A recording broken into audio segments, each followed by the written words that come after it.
اور کاش تم وہ منظر دیکھو جب یہ مجرم لوگ اپنے رب کے سامنے سر جھکائے ہوئے کھڑے ہوں گے، کہہ رہے ہوں گے کہ ہمارے پروردگار، ہماری آنکھیں اور ہمارے کان کھل گئے، اس لیے ہمیں دنیا میں دوبارہ بھیج دیجئے تاکہ ہم نیک عمل کریں، ہمیں اچھی طرح یقین آ چکا ہے۔ اور اگر ہم چاہتے تو ہر شخص کو پہلے ہی اس کی ہدایت دے دیتے، لیکن وہ بات جو میری طرف سے کہی گئی تھی طے ہو چکی ہے کہ میں جہنم کو جنات اور انسانوں سے ضرور بھر دوں گا۔ اب جہنم کا مزہ چکھو، کیونکہ تم نے اپنے اس دن کو بھلا ڈالا تھا، ہم نے بھی تمہیں بھلا دیا ہے۔ جو کچھ تم کرتے رہے ہو اس کے بدلے اب ہمیشہ کے عذاب کا مزہ چکھتے رہو۔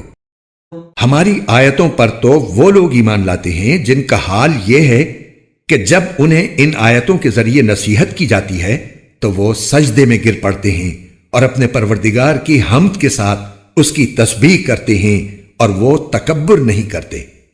آیت سجدہ۔ ان کے پہلو رات کے وقت اپنے بستروں سے جدا ہوتے ہیں، وہ اپنے پروردگار کو ڈر اور امید کے ملے جذبات کے ساتھ پکار رہے ہوتے ہیں، اور ہم نے ان کو جو رزق دیا ہے وہ اس میں سے نیکی کے کاموں میں خرچ کرتے ہیں۔ چنانچہ کسی متنفس کو کچھ پتہ نہیں ہے کہ ایسے لوگوں کے لیے آنکھوں کی ٹھنڈک کا کیا سامان ان کے اعمال کے بدلے میں چھپا کر رکھا گیا ہے۔ بھلا بتاؤ کہ جو شخص مومن ہو کیا وہ اس شخص کے برابر ہو جائے جو فاسق ہے؟ ظاہر ہے کہ وہ برابر نہیں ہو سکتے۔ چنانچہ جو لوگ ایمان لائے ہیں اور انہوں نے نیک عمل کیے ہیں ان کے لیے مستقل قیام کے باغات ہیں جو ان کو پہلی مہمانی ہی کے طور پر دے دیے جائیں گے ان اعمال کے صلے میں جو وہ کیا کرتے تھے۔ رہے وہ لوگ جنہوں نے نافرمانی کی ہے تو ان کے مستقل قیام کی جگہ جہنم ہے، جب بھی وہ اس سے نکلنا چاہیں گے انہیں وہیں واپس لوٹا دیا جائے گا اور ان سے کہا جائے گا کہ آگ کے جس عذاب کو تم جھٹلایا کرتے تھے اس کا مزہ چکھو، اور اس بڑے عذاب سے پہلے بھی ہم انہیں کم درجے کے عذاب کا مزہ بھی ضرور چکھائیں گے، شاید یہ باز آ جائیں۔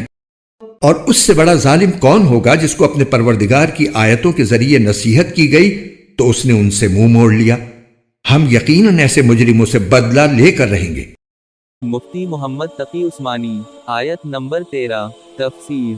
یعنی اگر اللہ تعالیٰ زبردستی لوگوں کو ہدایت پر لانا چاہتے تو وہ ضرور ایسا کر سکتے تھے، لیکن اس صورت میں وہ آزمائش نہ ہوتی جو انسان کی تخلیق کا اصل مقصد ہے۔ انسان کی آزمائش تو اسی میں تھی کہ وہ اپنی عقل سے کام لے کر پیغمبروں کی بات پر ایمان لائے۔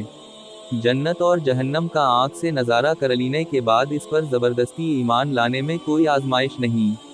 اس لیے اللہ تعالیٰ فرماتے ہیں کہ میں نے اس آزمائش کی خاطر انسان کو پیدا کر کے ازل ہی میں یہ طے کر لی تھا کہ جو لوگ عقل سے کام لے کر پیغمبروں کی اطاعت نہیں کریں گے بلکہ ان کو جھٹلائیں گے ان سے میں جہنم کو بھر دوں گا۔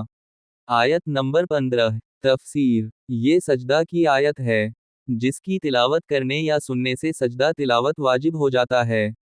آیت نمبر 16 تفسیر۔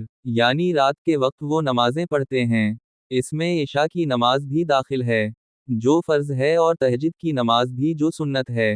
وہ اس بات سے ڈرتے بھی ہیں کہ ان کی عبادت میں جو قصور ہوا ہے کہیں وہ نامنظور نہ ہو جائے، اور اللہ تعالیٰ کی رحمت سے یہ امید بھی رکھتے ہیں کہ وہ اسے قبول فرما کر اجر و ثواب عطا فرمائے۔ آیت نمبر 17 تفسیر۔ یعنی خزانہ غیب میں ایسے نیک لوگوں کے لیے جو نعمتیں چھپی ہوئی ہیں وہ انسان کے تصور سے بھی بلند ہیں۔ آیت نمبر 21 تفسیر۔ یعنی آخرت کے بڑے عذاب سے پہلے اسی دنیا میں انسان کو چھوٹی چھوٹی مصیبتیں اس لیے پیش آتی ہیں کہ وہ اپنے طرز عمل پر نظر ثانی کر کے اپنے گناہوں سے باز آ جائے۔